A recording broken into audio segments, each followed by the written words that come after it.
And I would tell you this, when you sell $1 million house, is not about the first person come in, they're going to say, yes, I love it. You got to nurture that person because they may want to walk in that house 2 or 3 times, in order to be comfortable making that $1 million decision. Yeah. And so you got to understand how to talk to people, and how to relate to people, or how to you can't be timid in this market trying to sell $1 million houses. You just have to have a different persona about you, and you got to have to know how to market really well. Welcome to Homematchx, the real estate show. We talk to average people that have done above average things in real estate. Today's guest is Stephen Lewis.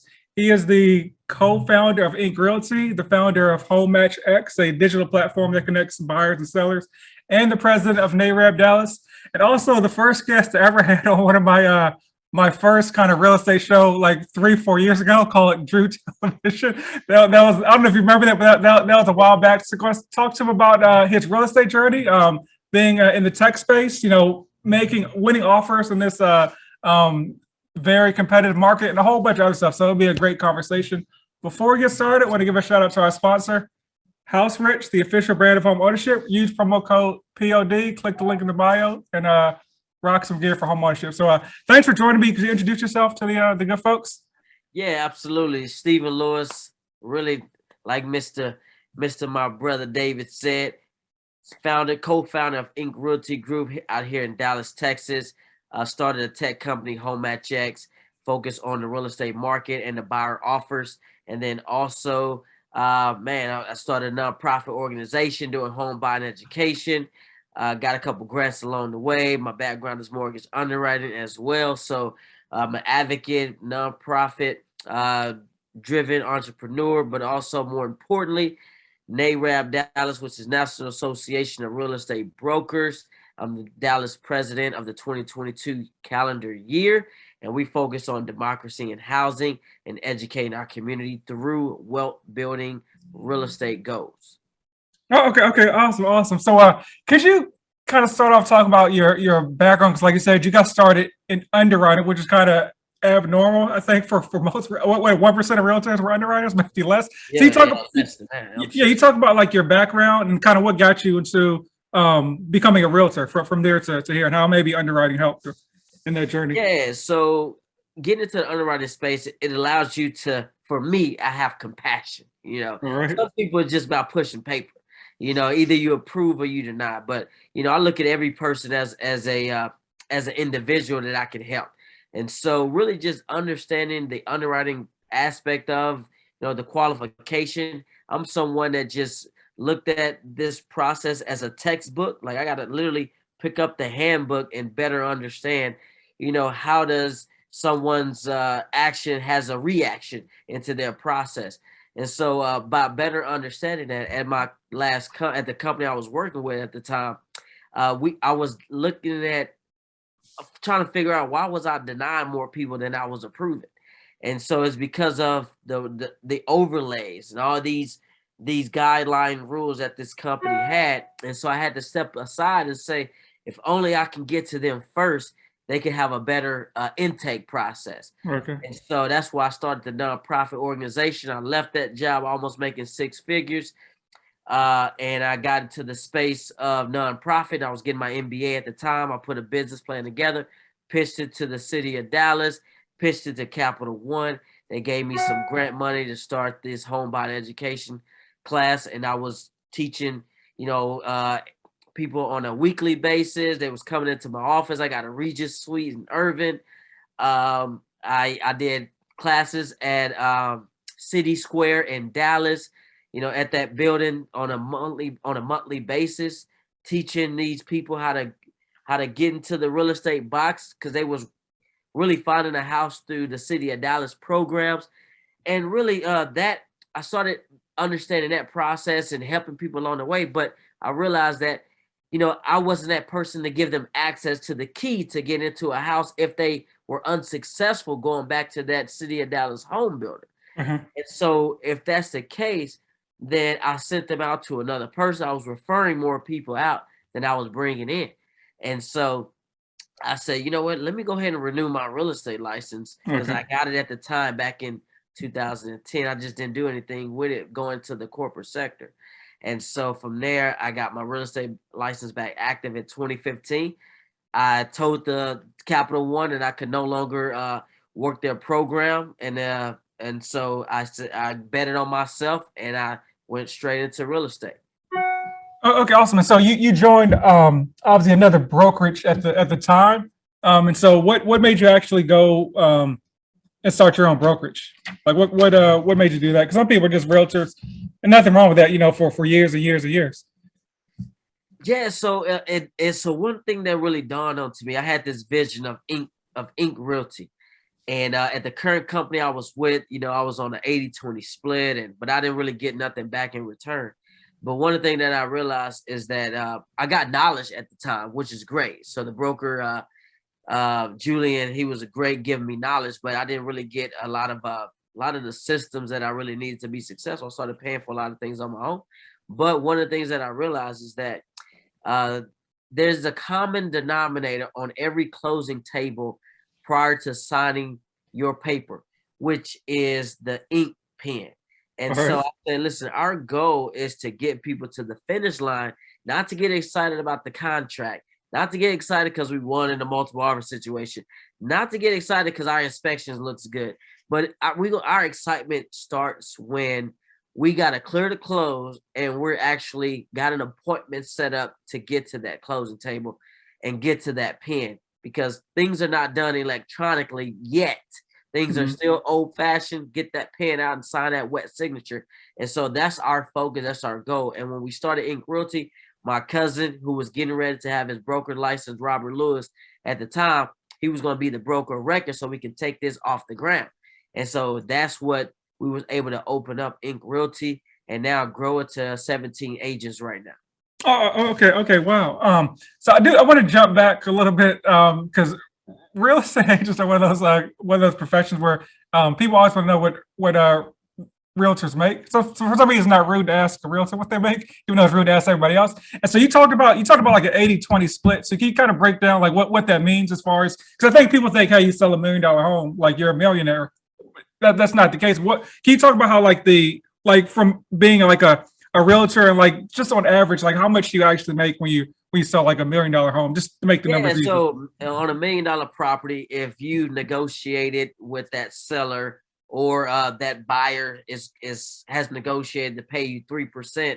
So on $1 million deal, 3% of $1 million, that's $30,000. And so on an 80-20 split, which means 20% goes to the brokerage, 80% you keep for yourself. So at 20%, that means we are giving up $6,000 of that $30,000 commission and taking home $24,000. So $6,000, obviously, you can take that over. How many months can you make your mortgage payment of Right. $6,000? Maybe 2 or 3. So that's where we looked at, what is that value like at that 80-20 split? Okay. And also, obviously you don't just post a home online. You got to do marketing and all that stuff. So I think a lot of times folks see Spending like, money. yeah. They think like, realtors are making, they can make a lot of money, but I think realtors are making all this money. They're not factoring all the other stuff that goes into the issue. Now, why don't you lower your commission and all that stuff? Well, and Everybody you got to says, have yeah, the support. So you got to have the systems and yeah. all that in place to justify that you're going to be giving this amount of money up. Am I making more money by giving this money up, or am I just giving it out casually and not seeing a lot of things in return? Okay, cool. Thank you. And so, this we were talking before we started. This is a very, very competitive market. More buyers than sellers. So, what are some tips you would give folks to help, win deals in this market as a seller, or excuse me, as a buyer? Yeah, so this market, I just did a special on Channel 8 here. We were talking about having thick skin in this marketplace because you're going to have failed attempts. Failing once, failing twice, three. I mean, we the reason I still do open houses, David, is because I want to hear what these buyers are going through, because that's only allows me to educate the buyer that I'm getting ready to bring into my process, right? Mhm. And so I have to be able to have my boots on the ground so I can understand. And when we in these open houses, you can just feel the level of frustration, and I really Yeah. want this to work. I mean, like they're saying how many, and I'm actually asking questions. How many offers have you made? Some say 8. One person said 4. I just did one like 2 weeks ago. As one said, "Oh man, we lost four times." I'm like, wow. But you got to have thick skin in this market, uh, and you got to be able to tell people. You got to think from an investment mindset. Like this is an investment. So you might have to don't fall in love with the house, fall in love with the upkeep because your home is what's going to get you to your next house. And so I'm preaching make the best investment decision, which is going in.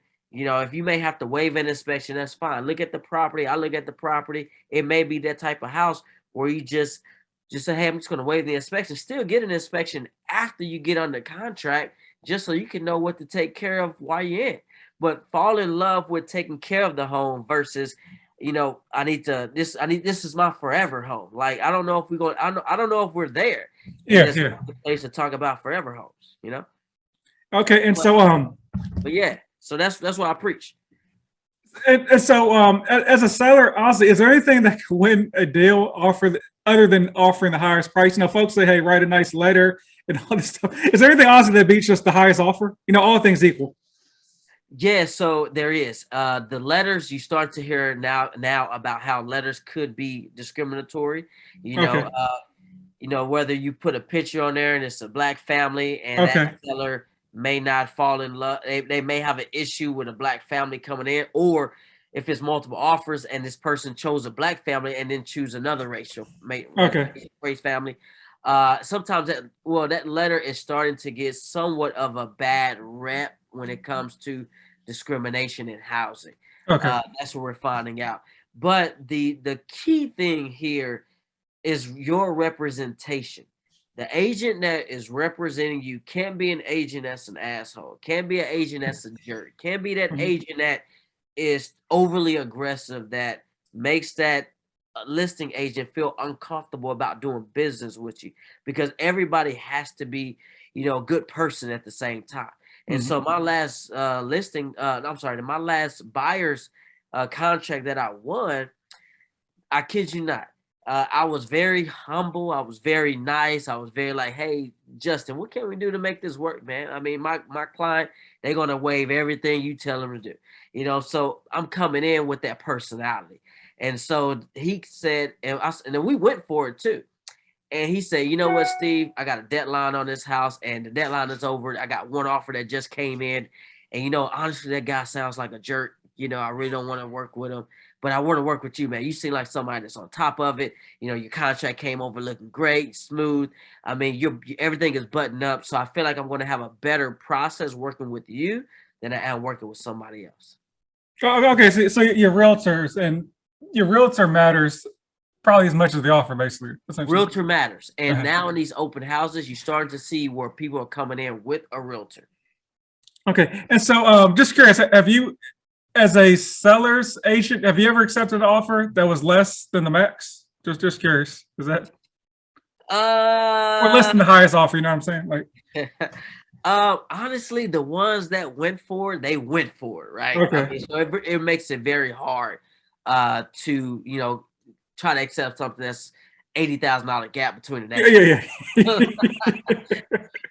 But I tell you this though, one of our agents in house, he did accept an offer that his seller did accept an offer less than what the highest offer was going for. He Mhm, felt that they were going to have a better outcome working with this person, and they waived all this. mhm. The financing, that sometimes has a play, but they waived this, they waived that, they waived the moon, and it was less, and so they decided to work with this offer versus the highest offer on the table. Okay, cool. Thank you. And so, can you talk about waiving the inspection? Because some folks will say never waive the inspection. Obviously, as a realtor, you have more experience than just your average Joe when it comes to homes and stuff like that. But folks will say sometimes never waive your inspection because the roof it could be a $20,000 issue with the roof or something like that. And I know you mentioned do the inspection afterwards. So, like, let's say you waive your inspection and then you find like something that's very bad. Like what would you do kind of like in that scenario? Yeah, Unfortunately, I haven't had that. But I would say that if you're waiving the inspection, one, you got to look at that seller disclosure. You got to understand on the seller disclosure, has there been anything done to the property that is on the disclosure that you feel uncomfortable with? Because Okay. if that's the case, then waiving the inspection may not be something that you are gonna, feel good about this entire process. So the roof, that age of the roof may be listed on that seller disclosure. That's great. So now you have that information. The age of the home does matter. So I'm not going to say, hey, waive the inspection on the 1960s. That may not be the best Yeah, case. gotcha. But age does matter when it comes to waiving the inspection. But you just got to be confident. Your agent got to feel real good. You got to bet on yourself, and still get the inspection. The last inspection that we waived was a 2000 and I think it was 2009 townhouse, and we did waive the inspection. I would say this: the owner seems to have taken good care of that house. Okay. Pride of ownership matters when it comes to waiving an inspection. If somebody lived in that house pretty hard, that may not be the house that you want to waive that inspection on. Because what else is they neglecting that house that is going to fall apart immediately once you live in it? Oh, okay, makes sense. Yeah, case by case basis. You're not waiving the old house from the horror movie with all the creaky stairs and all. Hey, right. Hey, but check this out. What people are doing now, if they're not waiving the inspection, they are being aggressive on the option fee. So I Okay. started this last year where my client last year we put up like $1,400 for the option fee, with a 2-day option period. Like we just need 2 days because you're not backing out of this house. But for your peace of mind, we're gonna just do the inspection. And so she put up the 1,400, knowing, and I just said, hey, just look at this like an additional earnest money. It's just in another section of the contract. And so I started $1,400 last year. Now you're starting to see what people are doing now. $1,000. $1,000 seems to be the norm now. Like $1,000 for 4 days, $1,000 for 5 days. You know, but we were doing this last year. But I was like upping the price, shorting the days. Like I Mhm. went low as 1 day for like $1,000. Hey, You know, can you break down a little bit more what that option fee is and the option period is? Very important. So, and that's one of the things that we're advising that I'm talking to my clients how to be competitive is about the option fee, because that does matter. So, the option fee basically is the unrestricted right to terminate your contract due to either repairs or maybe you got some jitters and you felt like you overpaying or whatever that the case, or maybe your lender just said, hey Johnny, I don't think this is a good fit within that timeline, so you got out real fast. But either way, it's your unrestricted right to terminate due to repairs. So if something fell apart in that house during the inspection, or you didn't necessarily love that house, and based on that what that report said, you can back out of that contract. You will lose your inspection, your option fee that you put up because the seller taking that house off the market, right? For that time period, they lost another contract because they decided to work with you. So they took the house off the market. So that's recourse. So your $1,000 or whatever, that's going to go back into their pockets so they can put it back on the market because they lost days on market already. And so you lose not only that fee, but you also lose the inspection fee that you pay that inspector to go inspect that house. That's an optional process. So you lose. So that just goes to that inspector. They get paid. You get paid because they got paid for your peace of mind. And that's what the inspection process is all about. So we're starting to see people go very aggressive because the likelihood of them backing out of that contract is low. And so they are willing to put up the extra money for their peace of mind, even though they have no intentions of backing out of this contract. At least I would say that they have no intentions, but anything can happen. Oh, okay, cool. Yeah, makes sense. So, like you said, it's kind of like extra earnest money. So, I mean, like you're putting down that $1,400. Not like it's unless you back out, obviously, it's not gone. It goes towards your closing costs and Yeah, all that. absolutely. Yeah, and as a point of reference, I think when I bought my condo in Dallas, like in 2017, my option fee may have been like $100 for Yeah, seven back in the days. day, So, we was yeah, at yeah, $100 for 7 days, yeah. $250 for 7 days. But we just started to creep on up with the market. Mhm. Okay, it's cool. Thank you for that breakdown there. That's a good move to make. And so I know it's a super competitive market. I know recently, or I guess recently is all relative, but you actually built like a duplex in Dallas. Was that because you couldn't Yeah. like find a home, or what spawned that? Yeah, so there was another property that I lost out on. It was 2 acres in Midlothian out here, which is a very hot area. And it was actually my own client that was selling it. I just wish that I didn't list it and I actually bought it from him. And so at that moment, my mind said, I gotta buy land. And so I gotta do something with it. And honestly, my dad brought a lot to me in Dallas, West Oak Cliff. He said, son, you might want to take this property. I mean, this lot. I hold it for you so you can buy it. You just gotta get your financing, or you gotta figure out how you're gonna pay for it. And so it was zone multifamily, and I didn't have to get it rezoned. I didn't have to do anything. And so I actually bought the lot, and I got it. I got to a small bank that allowed me to take out a lot loan. Okay. You can't go to J. Morgan Chase talking about a lot loan. Yeah. You go to Wells, you can't go to some of these places, these lenders talking about, yeah, let me get a loan so I can buy this lot. And so I went to a small bank that I found out about through one of my fraternity brothers who I was working with at the time. I'm trying to understand, how did he get that lot on that with that mobile home get financed? Who would finance that? Yeah. And so once I got connected to his finance person, it all made sense. So I was now that person that can do the same thing. And so fast forward.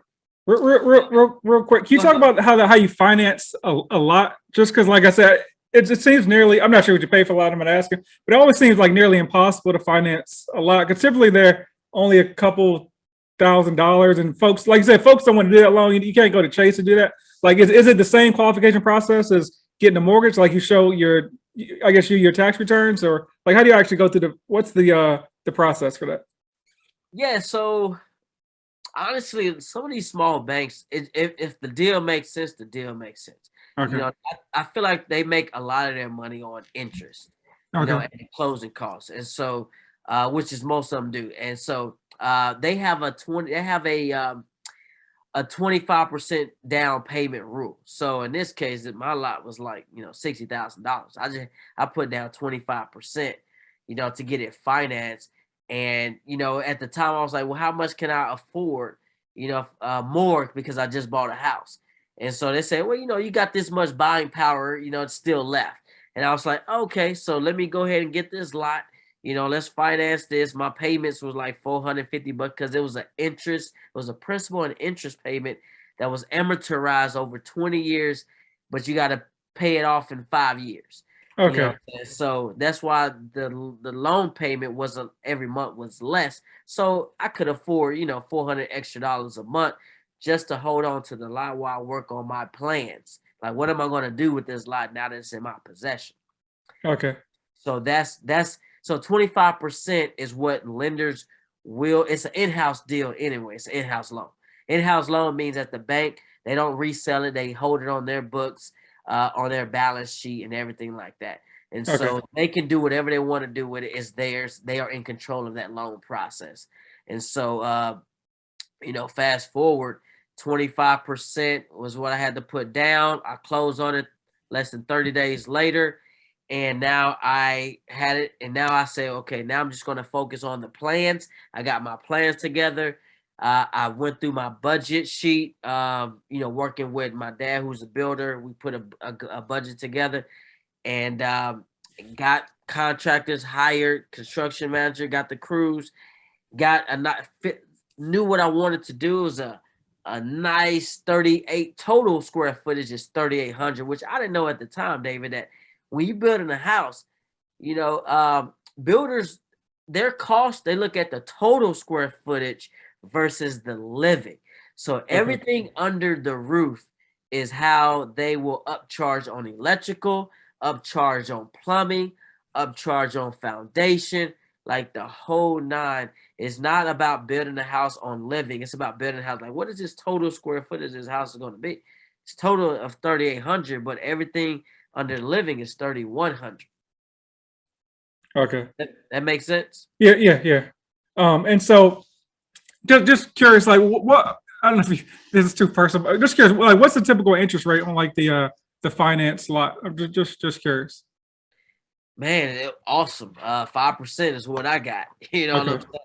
So, which is great. So Yeah. Okay. this process for me, it's like there's nothing to hide, right? So, Yeah. I mean, my interest rate was 5%, and very super low. I mean, very Yeah. Yeah. competitive with the market on an in-house deal. You Okay. know, Yeah, go. Yeah, if I would guess, I assume you were going to say something like maybe 8, 9, 10%. So yeah, that's almost just a regular mortgage with bad credit, 5%. So yeah, that's a good deal. And so when you talk about the plans, how did you come up with like the plans for the home?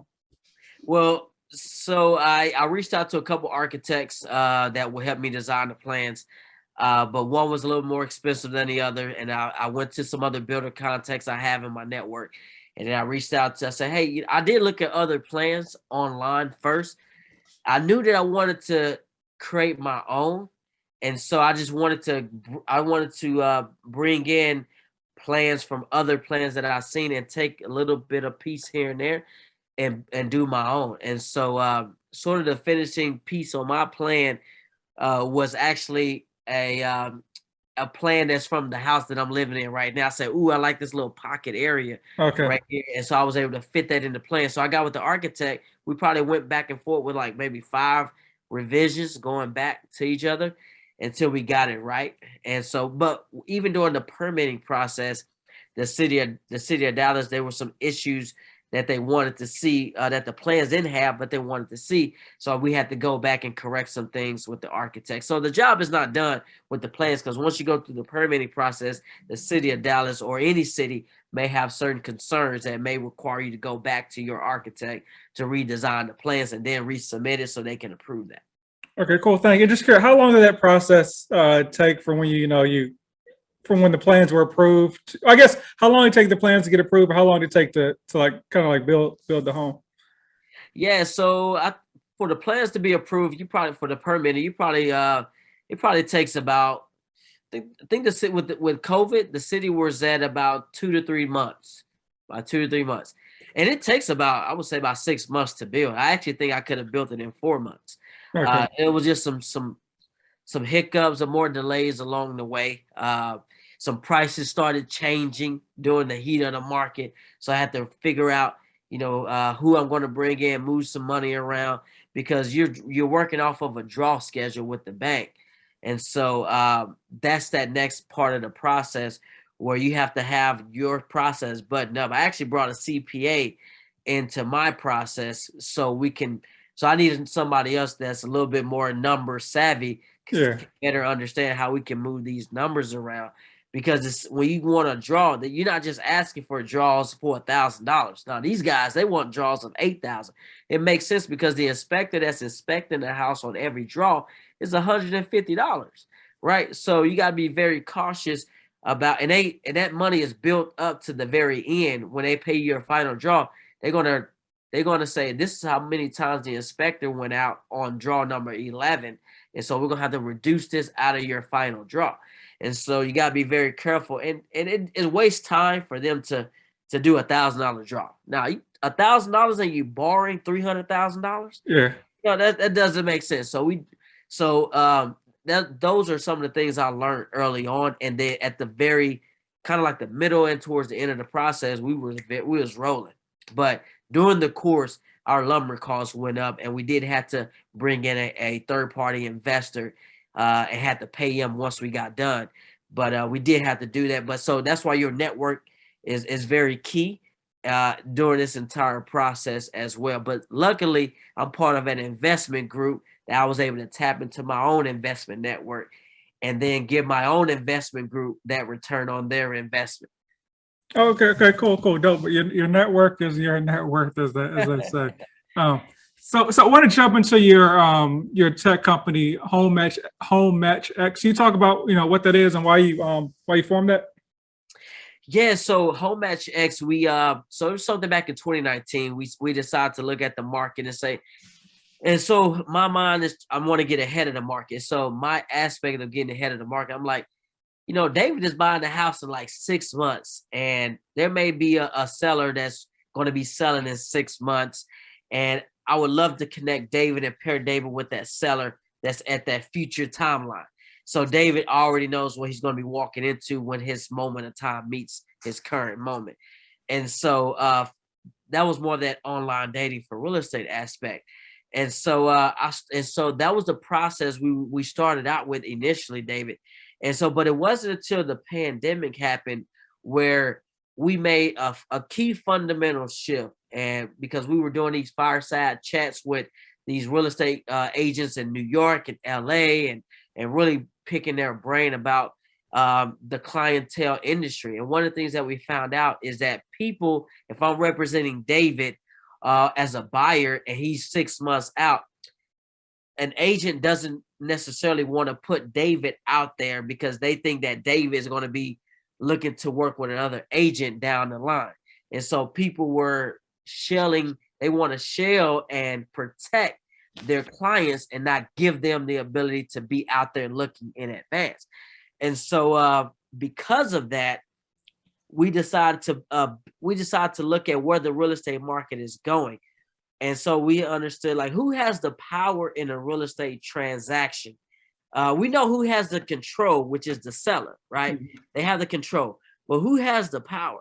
And so the power is the listing agent. The listing agent has the power. They are putting the house on the market at a certain price. They're doing all the marketing and everything like that. And they are helping that seller decide which offer is the best offer to select based on their knowledge and expert. And so we say, we're going to create this process where, as a listing agent, we're going to tell the buyer's agent how to submit their offer to purchase a home that I'm representing. And so now we created this dynamic platform where you no longer have to email your offers to the listing agent. The listing agent can require that you upload your contract, your offer package through this portal, so that they can provide a better delivery and a breakdown of this offer. And it's bringing out all the analytical offer data. So it's pulling in all the data in that offer, and it's giving that seller a true transparency process so they can better understand how all the terms are set up. And they can understand that if the listing agent is actually sharing all the offers that are coming in on that particular listing, because let's be honest, there are agents that are not following their code of ethics and only sharing offers that meets their best interest, but not the best interest of the seller. Okay. And so because of that, we decided to create this transparency process, but it just morphed into something much bigger, because now we have the ability as a brokerage to look at everyone's every buyer's agent's representing client buying power to better understand how competitive we need to be if our clients is going to be now buying in that market. Because we now have access to all the offers from that listing, we now know how we need to approach this market when we're going to be buying in that area, because we have access and information on the offers that came in. And it's likely that buyers are going to be hanging around these communities because it's so challenging to get in now. They're going to be hanging around these communities for months. And now we have the option to understand how these buyers, how they're set up, how their financial makeup is in terms of being competitive. And so now we can create a competitive market and for everybody. Okay, cool. So you're saying if you make an offer, you can actually see other buyers' offers as well, you're saying? Yeah, so okay. in-house. So the broker owns the list, the broker owns the listing, the team leads. So we have the ability to see Johnny's favorite VIP client offer on a home that they lost out on. And so we have access to seeing their terms so that we can, as a buyer's agent, we can help our client make a better offer than your VIP client. So you can see that in real time, or you can see it after the fact? In real time. Okay. Okay. Wow. Okay. So what's, and maybe this is the thing. So what stops me from, like, home is 500,000, offer 510. I see someone that offers 515. So if I see the 515, I can just offer 520. Like I can just look at it and No, say, not that. So not in that real time. So this is more once it goes under contract. okay. It goes under contract, and then Okay. another property pops up in that neighborhood. And Okay. if that I got you. Okay. individual's lost, then you have the ability to see the losers. So that way you can trump the losers so you can win. Does that make sense? Yeah, it does. I would say, And okay, that's kind of like, yeah, it's likely they're going to still be buying in that neighborhood. yeah, okay, I got you. Okay, that makes a lot of sense. I was like, so you can just keep seeing everyone's offering Now, it and just, okay, not in that case, uh-huh, but it's more of a transparent process that we uh-huh. put out that we put out to the market, and now demoing to other brokerages and other agents. Oh, okay, awesome. And so, how do you go about like setting? It seems like a lot. Like I don't even know I barely know how to build a website. And so, like, how do you go about? I don't know, for lack of a better term, just doing that. You hire like tech people. Like, how do you even build like the website or platform to even do that? Yeah, so it starts with understanding the idea, like what do you want, what you looking for, and you got there's just terms in the tech space called the wireframe, which is like the basics. Like I need Okay, a sign in, I need the front end, I need the back end, and then from there, this is the core, and then you building on top of the core, which is all the flashes, all the buttons, all like for like from a Zoom perspective, there was a video. There was a video that says join and leave. Now once you got join and leave, now you can start to add in, the participants, the recording, the reactions, and all these different things. And so I hired there was this app called Shaper that I use, SHAPR, and basically it connects you with skilled workers that okay, you're looking for. It's like, what are you looking for? I'm looking to build a website. Okay, so it's going to help match you with people that can know how to build websites. So I connected with a software engineer, in Canada. He helped me with the wireframe, but once it got too complex, then we just outsourced that into offshore, basically. okay. Okay. Like I said, I didn't know your technical background, but I didn't want to assume you didn't build it, but I didn't I'm a think you did. non-technical founder. I got Yeah, everything is here, yeah, so you got the I'm idea. just on the way. Okay. Okay. Okay. Awesome. And so, is it nationwide? Like if I'm in DC, can I log on the website and find a place? Or is it in certain like areas of the? Yeah, so we connected this system to the MLS locally Okay. here. So once an agent puts in their license number, they're gonna instantly see their listing on our platform with an make an offer button. The big goal, the big vision is to get this out to the MLSs. So the MLSs doesn't have a make an offer button right now. So at some point you got to get outside of this email, process. Email your offer here. Hey, can you confirm receipt? David, you was on those emails, right? When people made offers and stuff like that, so right now we're not even focused on that process. And so when you do, like, we get conversations in Atlanta, we get conversations in New York, and so you can manually input your listing into the platform and start to receive offers through the system so you can digest it easily, because this is a multiple offer tool. If you got 100 offers that comes in, you're not getting 100 emails. I would say this: you're getting 100 text messages, because our Yeah. system is text driven. It's push notifications out the wazoo. So you getting text notification when offer comes in, but it's a multiple offer spreadsheet that's built in where all 100 offers are on a single spreadsheet, that when they come in, you just click one button that says create spreadsheet, and it will download all those offers on a single spreadsheet, which is so fascinating in this marketplace. But we in the process now having conversations with top brokerages at a high level about what does it look like bringing our platform into your company due to your market share. Oh, okay. Awesome. Thank you for that. And so all the information for that will actually be in the link to this episode. If you guys definitely want to check out that website there. So I want to talk about the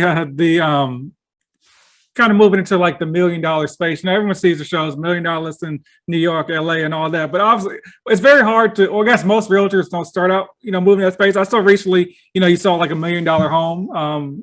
I saw that. So that's dope. Congrats on that. But how do you actually get into that space to begin with? You know what? It's your network. I mean, I Okay. think that there's a lot of people like right now. Social media is a big thing, so people are showing $1 million interior designs. So they can be associated with selling $1 million properties, right? But also you have to surround yourself around people that are at that level. And so this particular listing was a fraternity brother, that I Okay. have a strong relationship with, and trusted me. Like nobody just gonna trust you, with $1 million deal, right? So, but he brought me in. He loved if you are who you are at this level, then you are who you are at the next level. So one thing that changes, and you just up in your taste, and you just up in your level of attentiveness. And so what happens is that one thing I realized, David, is that on these $1 million deals, like these are just average people. They just got bigger pockets. They just make a little more money. You know what I'm saying? Than I do. But they are average people. Like when I probably did about 10 open houses to grind out and sell this particular property. I'm like every weekend I was doing open house to bring people in. And I would tell you this: when you sell a $1 million house, is not about the first person come in, they're gonna say, yes, I love it. You gotta nurture that person because they may want to walk in that house 2 or 3 times, in order to be comfortable making that $1 million decision. Yeah. And so you got to understand how to talk to people, Okay. and how to relate to people, or how to you can't be timid in this market trying to sell $1 million houses. You just have to have a different persona about you, and you got to have to know how to market really well. Okay.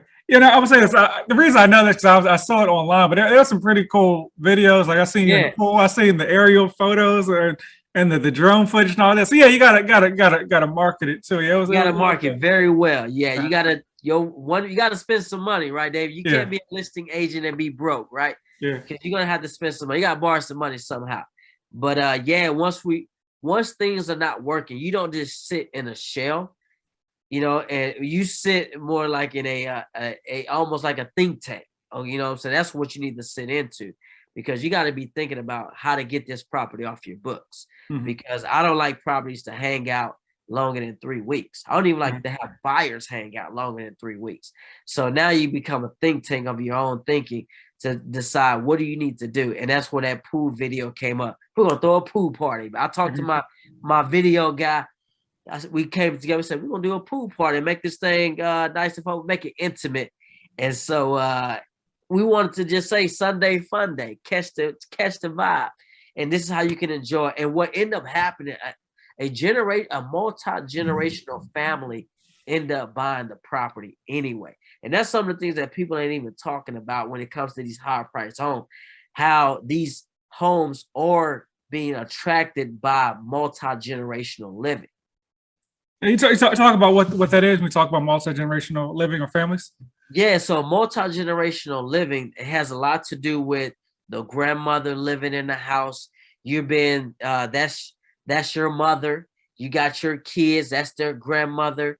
You have that 3 level deep of generation. It could be 4th level deep because maybe there's that great grandmother that's in that house. Or maybe you got cousins. Like this is where that generational living comes to mind, and there's a room for every family to enjoy their space. And everyone's contributing to the mortgage. One person may fill the down payment. Like you may only have 2 people on the loan or 1 person, but they got the down payment, and it can be down payment from family. But they contributing to the monthly payment, because now it's about the investment on the upside, it's the equity, right? But if they got kids, that's going to be going to college in 15 years. And with that multi-generational setup in that property, you can get to paying off that house much faster. And Okay. that's what people are doing when you're thinking about how can I pay $1 million house off in 15 years. Multi-generational living will allow you to do that. Okay. No. Want to respect your time. I just got two more questions for you. And so you also the president of NAR Dallas. Now you mentioned one of your mottos for this year. I guess for this year, forever is protect your equity. You talk about the organization and kind of what you're doing as president, and just kind of what the organization does in general. Yeah, so protect your equity mindset. This year, I gave everybody shirts coming into being installed of Home Equity Matters. So NAR Dallas, again, National Association of Real Estate Brokers. We focus on democracy and housing. Our tagline is real tist. Real tist. We are called real tist because we could not become a realtor, which is the trademark, which is associated with the National Association of of Realtors. So NAR is where you can Google it right now. NAR is associated with Realtors, and so our organization was founded in 1947. And so you, as a black professional, a real estate professional, you were not allowed to be invited or to have access into the National Association of Realtors. It wasn't until 1961 that blacks were allowed to become realtors. So from 1947 all the way through, we are realtist because there was discrimination in housing, even at the national level. And so because of that, it wasn't even until 1970s where they finally NAR finally came to terms with being on the right side of history versus the wrong side. So now you're talking about in 1961, whereas you were allowed to be invited as a realtor, but it wasn't until the 70s where they felt comfortable. You know what I'm saying? Yeah. Started changing up all the laws. It's like, okay, yeah, now it's time to be on the right side. But Dr. Martin Luther King Jr., we were fighting the housing issues alongside with him. He was invited to our national convention, to support what we were doing with our boots on the ground. So now we have over 90 chapters worldwide in the United States that is focused on the mission of democracy and housing. And so what we're doing in our communities, we're educating our communities with home buying education program. Now we're talking about, this is more wealth building opportunities now. So whether it's tax information, whether it's conversations like what David is talking about, what he's doing right now to get our people off the sidelines, because our home ownership rate is in the lower 40s, like 41%, opposed to so the Hispanic population, they near 50%. White families, they at 75%. The Asian community, they up there. So we're at the lowest of the totem pole because it's hard to get our people off the sidelines. And so we are doing everything that we can right now to educate our community when it comes to creating wealth through real estate. And so we're heading into our Realtors Week, which is April 3rd through the 9th. And so we have like pillars. We're talking about getting involved real estate through the church. Church is a big deal in our community. It is. We know that. And so now we're talking about creating wealth through the church and the church's people. Creating women investing in real estate is a big deal. Women make up a higher percentage of those buying home ownership than males. So women are going after it. It's that married couples, then it's women, and then it's the males. Us single males can't get right. So everything that we're doing right now focus on creating wealth through our communities. Okay, thank you. And I think interesting about those stats he broke down is one, like there's the opposite direct correlation between net worth too. So you look at we're at like 41%, whites are at I think like 71%, and like 10 times the the net worth. So obviously there are historical things where we weren't even allowed to buy houses in certain areas until like 1968 with the Fair Housing Act. But no, yeah, we got to catch up by any means. So that's what the organization is definitely helping with, and Stephen's help push it forward as a president. So Absolutely. my last question, I want to ask every guest this last question. If you have $1 million, if you have $1 million, you have a week to spend it on something real estate adjacent. What would you use it for? Oh, if I have $1 million to spend it on real estate adjacent. Yeah, real estate adjacent, anything real estate related. But you gotta spend it in a week. What would you do with it?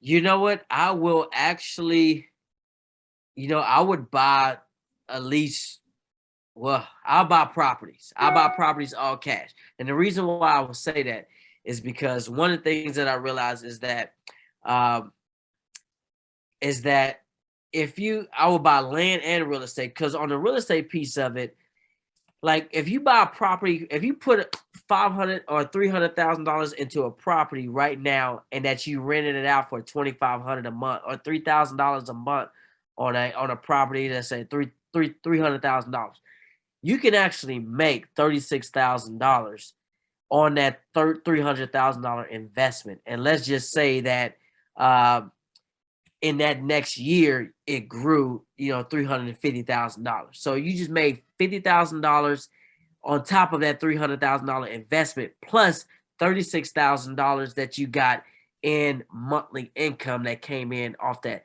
So that's a total of $86,000 in one single year, just by putting money in a piece of real estate. So that's what cash is doing to a lot of people in this marketplace, is taking the interest out of it. It's just saying this is the new bank account. You know what I'm saying? And so $1 million in my bank account is not healthy. $1 million in real estate is the best thing that drives my health meter. So that's how I will look at it, is how can I break down this $1 million and put it into real estate all cash, because I know that I'm gonna keep it as a rental for at least a year and make that residual and take that equity and keep rolling with my process. Okay, dope. Thank you. So once again, appreciate your time. Where can the good folks find you at? Absolutely. So connect with me via social media on all platforms of Steve Ink Realty. That's Steve INK Realty, REALTY. I also have a website called thisissteve.co. That's me. Feel free to give me a holler. I always drop my number in case somebody wants to reach me, 214-991-4147. But follow our NAR Dallas page. That's NAREB, NAREB, Dallas.org. But once you connect with me on social media, you got me, I got you, and let's connect. Okay, cool. Appreciate your time. Thanks for having on the show. And there's no outro, so this show is over. That's it.